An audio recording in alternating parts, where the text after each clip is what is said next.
operations officer for 20 years. You have no idea who we are. We aren't going anywhere. Make us move. Touch me and I'll sue you. The automatic doors of Terminal C at Denver International Airport had barely finished sliding open when the radio crackled to life. Officer Daniel Castillo was 47 seconds into his shift. He had not yet touched his coffee. He had not yet checked his phone. He had not yet imagined that the next 90 minutes of his life would become the kind of footage that rewrites someone's entire future in real time. The dispatch call was deceptively simple. 2 males, mid-20s, had been removed from a departing aircraft by the gate crew. They were not leaving. They were not calm. And they were not listening. By the time Castillo reached Gate 18, the situation had already metastasized. A cluster of gate agents stood in a tight formation near the boarding door, their body language communicating something their radio transmissions could not. Fear. Real, physical fear. One of them, a woman in a blue uniform, was holding her forearm at an awkward angle, cradling it close to her chest. She was trembling. Standing 20 feet away, blocking the jet bridge corridor with their combined mass and volume, were 2 men. The older one, thick through the shoulders with a shaved head and a tattoo crawling up the left side of his neck, was pacing like a caged animal. The younger one, leaner, with a baseball cap worn backward and a vein visibly throbbing in his temple, was screaming. Not arguing. Screaming. And before the full weight of what was about to unfold lands on this story, this is the moment to pause and say something important. If you have ever believed that rank, reputation, or family connections can shield you from the consequences of your own choices, this video is going to destroy that belief completely. And if that kind of justice is exactly what you come here for, hit that subscribe button right now. Because this channel delivers it every single time. To understand why these 2 brothers were standing in that jet bridge corridor acting like the laws of physics and the laws of the state of Colorado did not apply to them, the story has to start approximately 90 minutes earlier, somewhere at 30,000 feet. The flight was a domestic route out of Denver, a routine 2.5-hour hop that carried roughly 160 passengers. The brothers, later identified through booking records as Marcus and Dylan Hale, had boarded together in economy. They had been loud from the beginning. Not celebratory loud. Not friendly banter loud. The kind of loud that makes the people in the rows around them exchange glances and silently calculate how long they have to endure it. The crew had been monitoring them. This is standard operating procedure. Flight attendants are trained to flag passengers who display signs of intoxication before the aircraft even reaches cruising altitude. The signs are well documented in federal aviation training materials. Slurred coordination between speech and movement. Emotional volatility that does not match the stimulus. A repeated inability to track a single conversation without cycling back to the same point. Marcus was exhibiting all 3. Approximately 40 minutes before the scheduled landing, one of the flight attendants approached the brothers during a beverage service pass. The interaction was brief and professional. Marcus was informed that based on what the crew had observed, he would not be served any additional alcohol for the remainder of the flight. This is not a suggestion. It is a policy enforced under federal authority. Airlines have the legal right and the regulatory obligation to deny service to passengers they believe are impaired. Marcus did not take it well. The argument that followed was loud enough that passengers in the surrounding rows reported hearing it clearly. Dylan, the younger brother, immediately inserted himself into the exchange on Marcus's behalf. The 2 of them began talking over the flight attendant simultaneously, their voices climbing in volume with each exchange until the crew supervisor was forced to intervene. The supervisor's intervention did not resolve the situation. It escalated it. Landing and deplaning proceeded normally for the rest of the aircraft. The brothers were the last ones on board. The crew had radioed ahead to the gate before touchdown, a procedure that airlines use when a passenger situation has reached a level that will require ground-level intervention upon arrival. When the jet bridge connected and the cabin door opened, a gate agent was already waiting at the top of the bridge. The message was clear. The Hale brothers were not permitted to continue into the terminal. They needed to disembark, and they needed to do so cooperatively. Marcus stepped out first. He looked at the gate agent, looked down the jet bridge, and then turned back toward the cabin. He sat back down. The next several minutes were spent in a back and forth that escalated in both volume and aggression. Gate agents do not have physical authority. They cannot forcibly remove a passenger from an aircraft. What they can do is call for law enforcement, and that is exactly what happened. But here is the thing that made this situation so combustible before a single police officer arrived. The brothers did not understand, or chose not to accept, that they had already lost. This is a pattern that repeats itself at airports across the country with uncomfortable regularity. Passengers who are removed for cause, whether it is intoxication, disruptive behavior, or a refusal to comply with crew instructions, frequently believe that the removal is the beginning of a negotiation rather than the end of one. They believe that if they argue long enough, loudly enough, or convincingly enough, the airline will reverse course. They believe the gate agent has the authority to override the crew's decision. They believe that someone, somewhere in the chain, will blink first. No one blinks. The decision has been made by people with federal authority behind them, and the only paths forward are cooperation or escalation. The brothers chose escalation before a single officer set foot in that jet bridge. Under federal aviation regulations, the airline had the absolute right to deny them continued transport. This was not a negotiation. This was not a customer service dispute that could be resolved with a supervisor or a voucher. The decision had been made by people with the legal authority to make it, and no amount of arguing, yelling, or threatening was going to reverse it. The brothers did not know that. Or more accurately, they did not care. Officer Castillo arrived at Gate 18 with Officer Rebecca Torrance approximately 4 minutes after the initial dispatch call. A second unit, Officers Liam Shaw and Patricia Ochoa, was en route as backup but still 3 minutes out. The scene Castillo walked into was not chaos, but it was on the edge of it. Marcus was standing in the middle of the jet bridge corridor with his arms crossed, his jaw set, his eyes locked on the gate agent with an expression that communicated something unmistakable. He was not going to move voluntarily.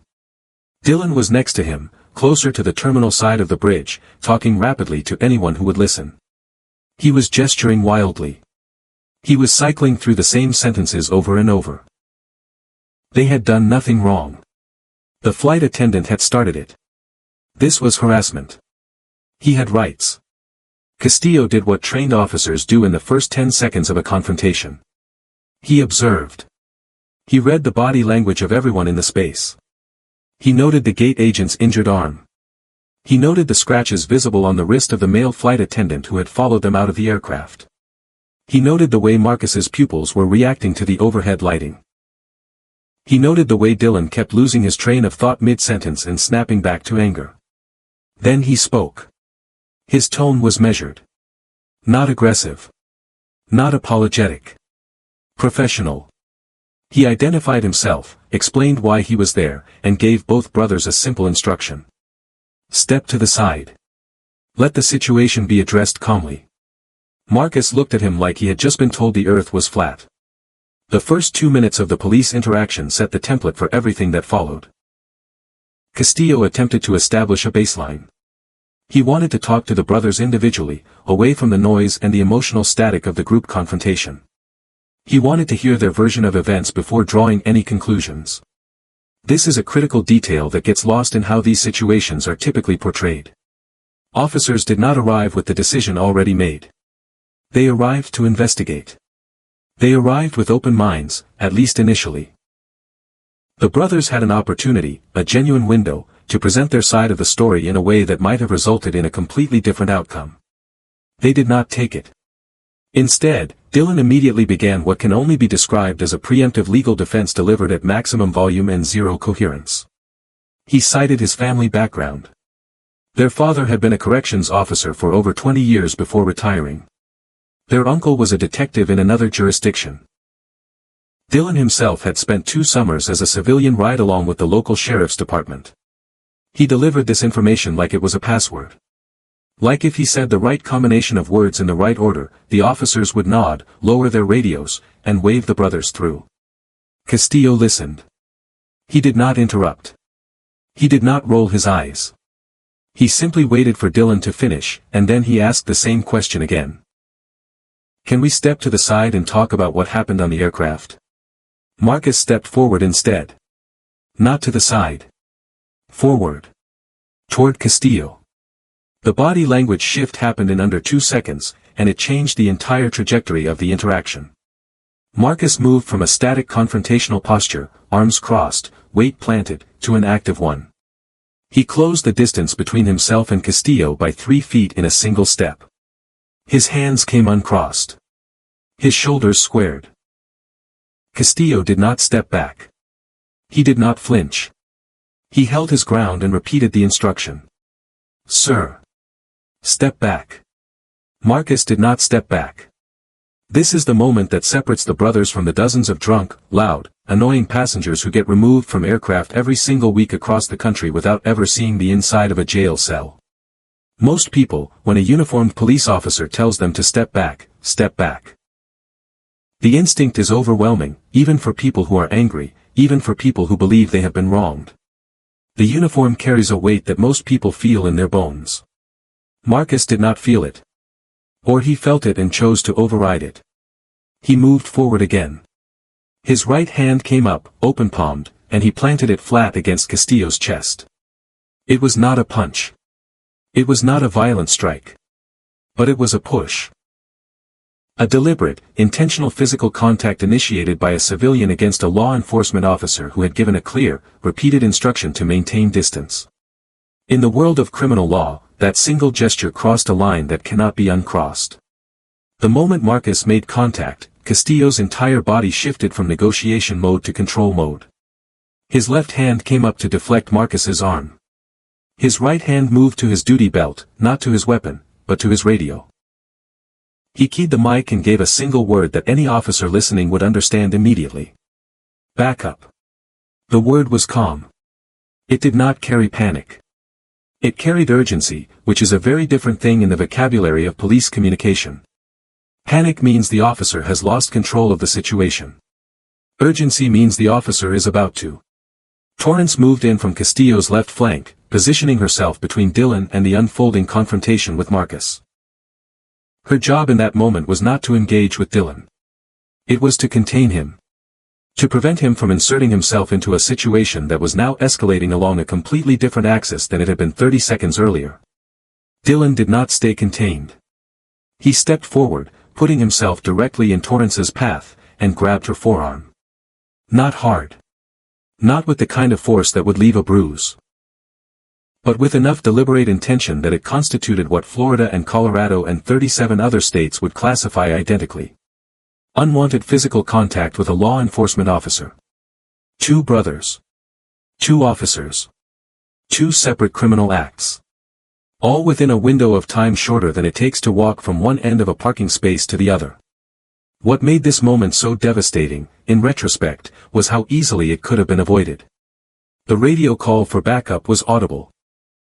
Any sober, attentive person in that jet bridge would have heard it and understood exactly what it meant.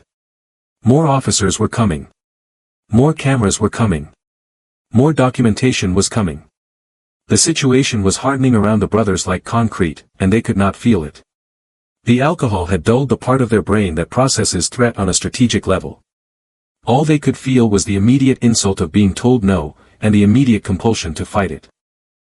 The next 60 seconds were the ugliest part of the entire interaction, and they were ugly entirely because of choices the brothers made, not because of anything the officers did. Marcus, after making contact with Castillo's chest, did not comply with the follow-up instruction to place his hands where they could be seen. He turned his body sideways, tucked his arms against his torso, and began what officers refer to as passive resistance. He was not attacking. He was not throwing punches. He was simply refusing to cooperate with any physical direction, making himself as difficult to control as possible without technically being violent. It is a tactic that people who have watched enough police body cam footage believe is clever. It is not clever. It is one of the most predictable and ultimately counterproductive strategies a suspect can employ, because it forces officers into a prolonged physical struggle that generates exactly the kind of footage and documentation that makes prosecution easier, not harder. Dylan, meanwhile, was screaming at Torrance with a volume and a ferocity that drew the attention of every person within 50 feet. He was calling her names. He was accusing the officers of brutality. He was telling her that his family would destroy her career. He was telling her that none of this was going to stick. He was telling her that she had no idea who she was dealing with. Torrance did not respond to any of it emotionally. She maintained her professional tone throughout. She repeated her instructions. She documented everything she could in real time. By the time Shaw and Ochoa arrived as backup, the brothers had been in active non-compliance for approximately 45 seconds. It felt longer than that. On body camera footage, it always does. The arrival of the second unit changed the math of the situation in a way that the brothers had not anticipated and could not reverse. With 4 officers now on scene, the calculus shifted entirely from negotiation to control. The window for a peaceful resolution, the window that had been open since the very first moment Castillo arrived at Gate 18, closed. Shaw took point on Marcus. He was direct without being aggressive. He explained, in plain language, what had already happened. Marcus had made physical contact with an officer. That was a crime. It had been observed by multiple witnesses and captured on body camera. The question now was not whether Marcus was going to face consequences. The question was whether those consequences were going to be administered here, in this jet bridge, with dignity, or whether Marcus was going to make them worse. Marcus responded by telling Shaw that his father would have him fired. Shaw did not miss a beat. He acknowledged that Marcus had a family in law enforcement.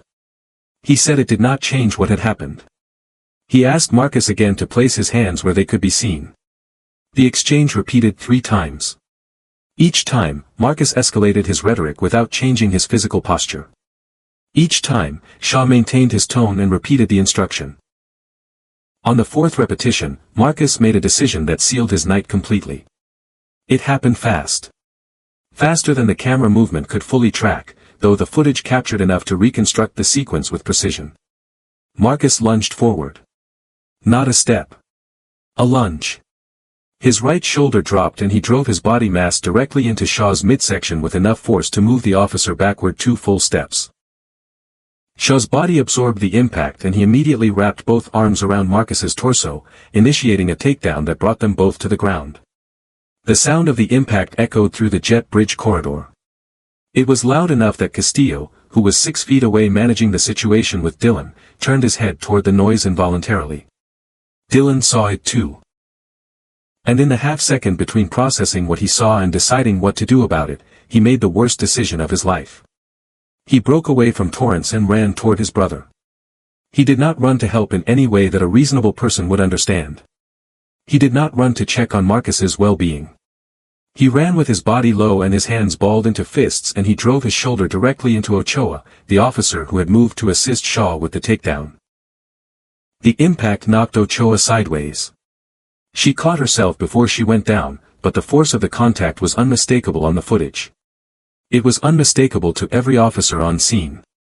And it was unmistakable to the 6 or 7 bystanders who had gathered at the far end of the jet bridge corridor and were watching the entire sequence unfold with their phones already recording. 2 assaults on law enforcement officers. 1 aggravated battery. All on camera. All witnessed. All documented. The brothers had just made the worst 90 seconds of their lives permanent. And the most damning part was that they did not even know it yet.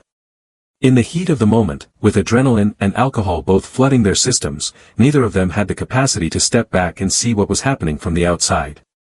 They could not see what the cameras were seeing. They could not see what the witnesses were seeing. They could only feel what they were feeling, which was rage, and act on it, which they did, without a single thought for what came next.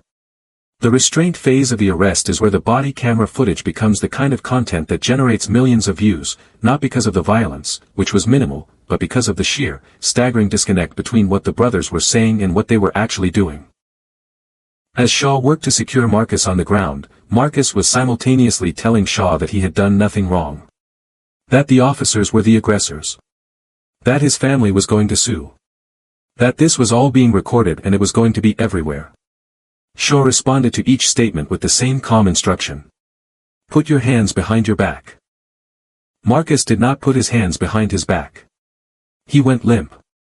He spread his weight across the floor of the jet bridge like a man who had decided that the ground was his home now and he was never leaving it.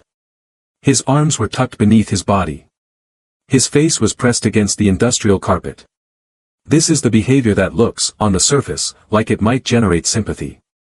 The big cop wrestling the smaller guy to the ground. The guy refusing to move. The appearance of helplessness. But the footage tells a different story. It tells the story of a man who had just driven his shoulder into a police officer hard enough to move him backward, and who was now using the same physical aggression to make himself impossible to restrain. It was not helplessness. It was a calculated continuation of the resistance, dressed in different clothes. Shaw called for medical standby. Protocol required it. Anytime a suspect is physically restrained, medical personnel are summoned to ensure there is no injury or medical event occurring that might be masked by the struggle. Marcus told Shaw he could not breathe. Shaw noted the complaint, repeated the call for medical, and continued the restraint. Dylan's arrest happened simultaneously on the other side of the jet bridge, and it was its own masterclass in self-destruction. Torrance and Castillo had Dylan contained within seconds of his charge toward Ochoa. The physical portion of his arrest was brief.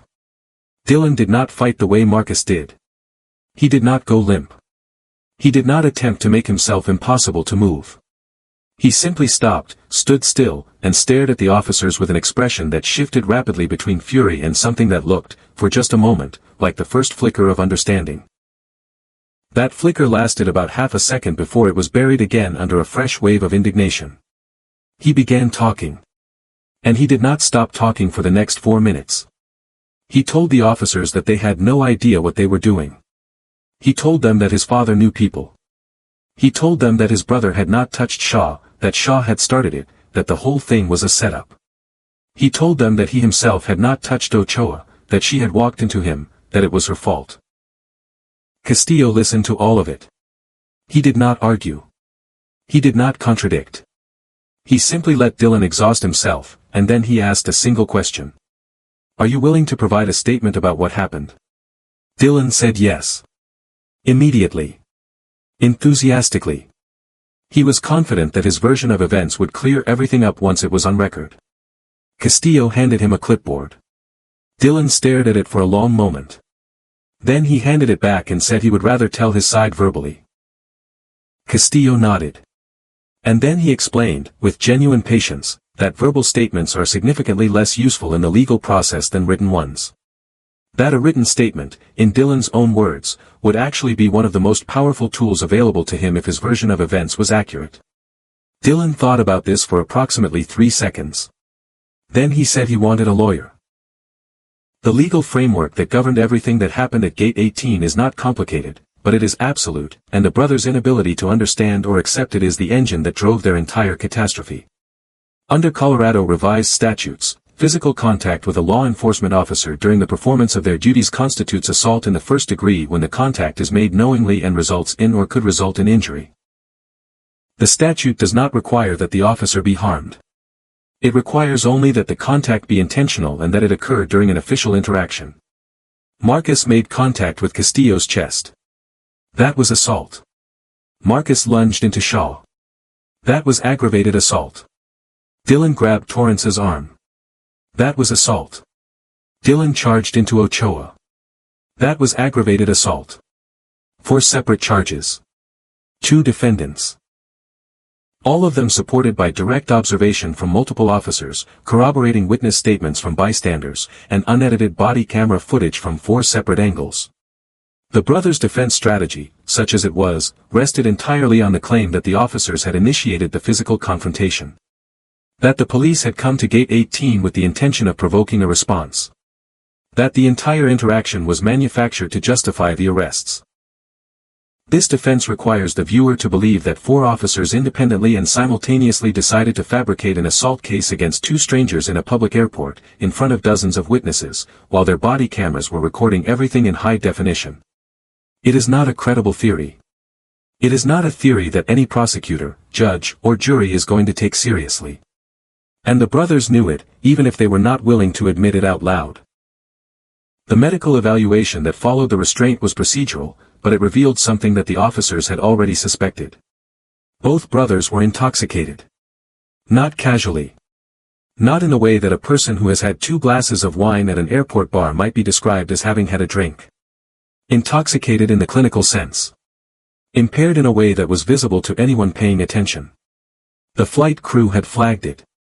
The gate agents had noted it. The officers could see it in the way the brothers moved, spoke, and processed information. Marcus's coordination was compromised. Dylan's emotional regulation was non-existent. Alcohol, in the quantities that were clearly in play here, does something specific to the brain's threat assessment system.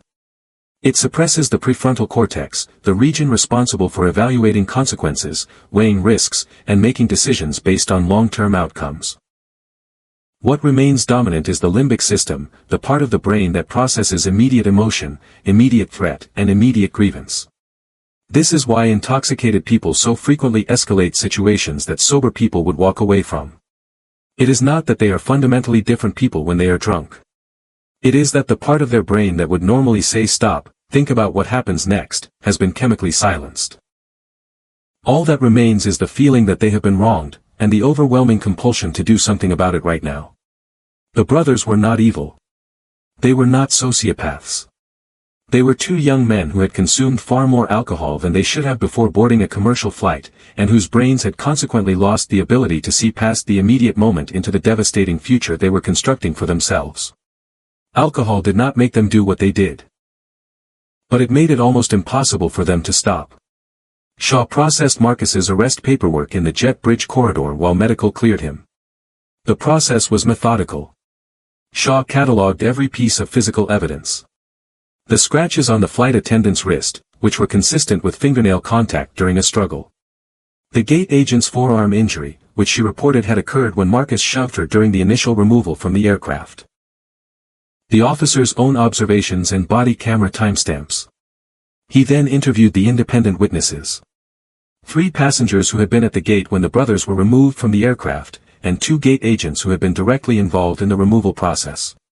All 5 accounts aligned on the fundamental sequence of events. The brothers had been informed they could not continue traveling. The brothers had refused to leave. The brothers had become physically aggressive first with the airline staff, and then with the police. None of the witnesses supported the brothers' claim that the airline or the police had initiated the physical confrontation. None of them described the officers as having been aggressive or provocative. Several of them used words like terrified and shocked to describe watching the brothers assault law enforcement officers in the middle of an airport terminal.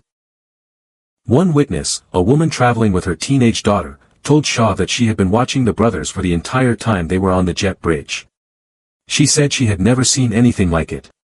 She said she had been afraid to walk past them to get to her gate. Shaw thanked her for her statement and her willingness to cooperate. The paperwork took 12 minutes. Every second of it was recorded on body camera. Every word of every witness statement was documented.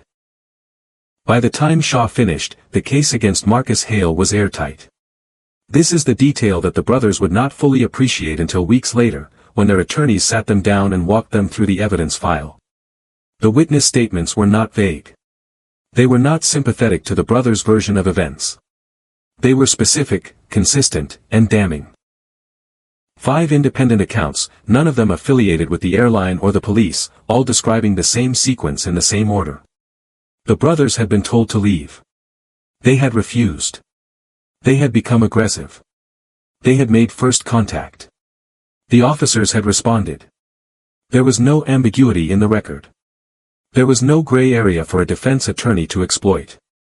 The evidence was, by any reasonable standard of review, conclusive. Dylan's processing happened in parallel, handled by Castillo and Torrance. Dylan had stopped talking by this point. The initial flood of words, the desperate attempt to narrate his way out of the situation, had dried up somewhere around the moment the handcuffs went on. What replaced it was silence, and then, gradually, a series of small, telling behaviors that revealed more about Dylan's actual state of mind than anything he had said during the confrontation. He asked if he could call his father. Castillo told him he would be able to make a phone call from the station. Dylan nodded. Then he asked again, almost immediately, as if he had forgotten the first answer. He asked what was going to happen to him. Castillo explained, in straightforward language, that he was being arrested on charges of assault and battery against law enforcement officers. Dylan absorbed this information for about 5 seconds. Then he asked if it was going to be on the news. He asked if his brother was okay. This was the first moment in the entire interaction where Dylan had expressed concern for anyone other than himself. Castillo told him that Marcus was being medically evaluated and that he would be processed separately. Dylan nodded again. Then he looked down at his clothes, a wrinkled t-shirt with a stain on the front from what appeared to be a spilled drink on the flight, and he asked if there was any way he could change before they took him in. He did not want to look bad in the booking photo. It was a small moment. An insignificant detail in the larger sweep of the night. But it crystallized something essential about the psychology at work. Even here, even standing in handcuffs in an airport jet bridge with 4 police officers and a growing number of witnesses, Dylan's primary concern was not the criminal charges. It was not his brother. It was not the consequences that were about to reshape his life. It was how he looked. This kind of vanity in the face of a genuine crisis is not uncommon in suspects who have been raised to believe that perception is everything. Dylan had spent his entire life watching his father navigate the world of law enforcement with confidence. He had absorbed, consciously or not, the idea that image mattered. That how you carried yourself, how you presented yourself, was as important as what you actually did. In normal circumstances, that lesson might serve someone well. In handcuffs, at 2 in the morning, with assault charges being filed against him, it revealed the depth of how completely Dylan had failed to grasp the severity of what was happening to him. The transport to the Denver County Detention Center took approximately 25 minutes. Both brothers were placed in separate vehicles. Marcus rode with Shaw and Ochoa. Dylan rode with Castillo and Torrance. Marcus was silent for the first 10 minutes of the drive. Then he began talking again, but in a different register than he had used at the airport. The aggression was gone. What replaced it was something closer to bewildered indignation. He kept repeating the same phrase, almost like a mantra. This is insane. This is completely insane. Shaw did not engage with the commentary. He drove. He maintained awareness of his passenger. He followed protocol. At the 17-minute mark, Marcus asked Shaw a question that was different from anything he had said before. He asked Shaw if he thought the flight attendant had deserved what happened to him. Shaw told Marcus that the flight attendant had been doing his job. That he had followed airline policy. That he had been scratched and shoved by 2 people who were upset about being held accountable for their own behavior. And that no, Shaw did not think the flight attendant had deserved any of it. Marcus did not respond to that. He sat with it for the remainder of the drive. His expression, visible in the rearview mirror, shifted from indignation to something quieter. Something that might have been the very beginning of comprehension. It was too late for comprehension to change anything. But it was there. The booking process at the detention center is where the full weight of what happened at Gate 18 becomes concrete and permanent. Mugshots. Fingerprints. Charges entered into a system that does not forget, does not forgive, and does not bend. Marcus Hale. 28 years old. Assault in the first degree against a law enforcement officer. Aggravated battery. Resisting arrest. Dylan Hale.